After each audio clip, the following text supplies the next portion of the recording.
খাওয়ার পর বুক জ্বালা করছে, চট করে একটা গ্যাসের ওষুধ খেয়ে নিচ্ছেন? তাহলে মনোযোগ দিয়ে ভিডিওটি দেখুন আর শেয়ার করে দিন। গ্যাস্ট্রিকের ওষুধ খেলেই হিপ ফ্র্যাকচারের ঝুঁকি। আমরা অনেকেই পেটে একটু অস্বস্তি হলেই গোগ্রাসে খেয়ে ফেলি সেক্লো, ম্যাক্সপ্রো, ওমিপ, লুসেকটিল। এসব ওষুধ মূলত পিপিআই গ্রুপভুক্ত, যেমন ওমিপ্রাজোল, ইসোমেপ্রাজোল, লান্সোপ্রাজোল।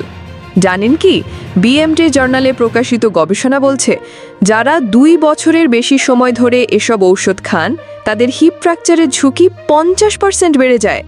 বিশেষ করে মেনোপজ পরবর্তী নারীদের মধ্যে এই ঝুঁকি ভয়াবহ। যারা ধূমপান করেন তাদের জন্য ঝুঁকি আরও বেশি।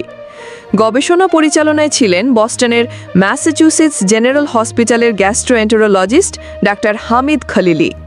দীর্ঘমেয়াদে পিপিআই সেবনের ঝুঁকি, হাড় ক্ষয় ও ক্যালসিয়াম শোষণে ব্যাঘাত, ভিটামিন B12 ঘাটতি, তাই স্মৃতিভ্রংশ, কিডনির সমস্যা, সংক্রমণ, পাকস্থলীর স্বাভাবিক কার্যক্রম ব্যাহত হয়।